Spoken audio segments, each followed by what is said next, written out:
Oi! Hoje vamos falar um pouquinho sobre a insulina. Então, o que é a insulina e para que ela serve? Tá? Insulina é um hormônio e ele é importantíssimo e ele tem como função principal o controle da glicose, tá? Então, o controle desse metabolismo da glicose. Então, ele torna possível o transporte dessa glicose para o interior da célula.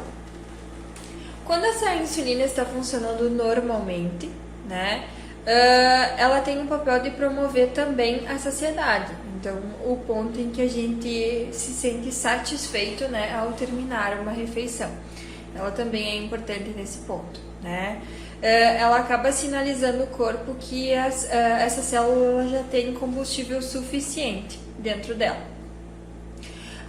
Porém, o problema surge quando a gente gera uma resistência à insulina, tá?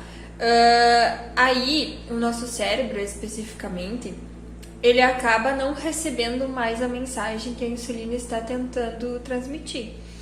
E isso faz com que ocorra um efeito oposto, né, à sua função. E a pessoa acaba sentindo mais fome. Aí a insulina é liberada, né, mas o corpo acaba dizendo pra gente consumir um pouquinho mais. Então, apesar da capacidade da insulina atuar como um hormônio da saciedade, mesmo assim, quando a gente acaba gerando uma resistência à ação dessa insulina, a gente acaba trabalhando oposto a essa ação da ansiedade.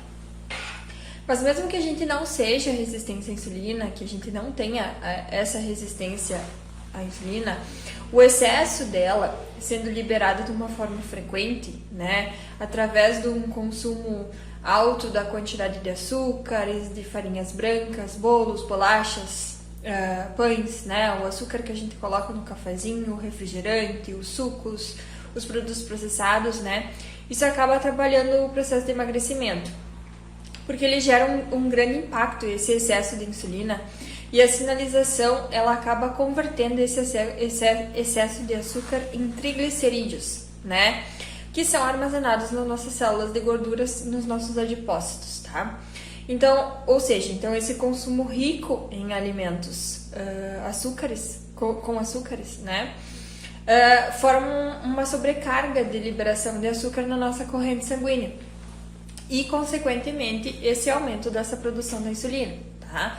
Então, esse excesso de insulina, ele pode promover, às vezes, uma queda brusca dessa glicemia em poucas horas após o consumo desses alimentos.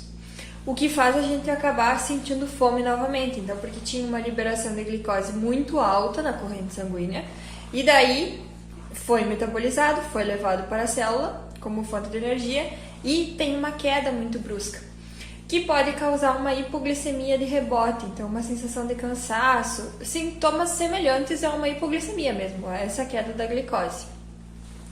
Outra razão pela qual o excesso de insulina acaba atrapalhando o emagrecimento é o fato de inibir outro hormônio que é antagônico à insulina, que é o glucagon, tá?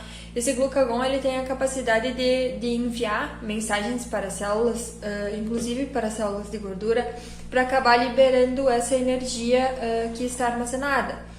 Então, esse excesso de insulina, ele diminui a liberação de gordura pelas células, tá? Então, a gente acaba armazenando mais gorduras, dificultando ainda mais o nosso processo de emagrecimento. Além de que o excesso de insulina ele acaba diminuindo a autofagia. O que é a autofagia? A autofagia é a renovação celular, tá? Então, a formação dessa renovação dessas células que a gente tem no corpo.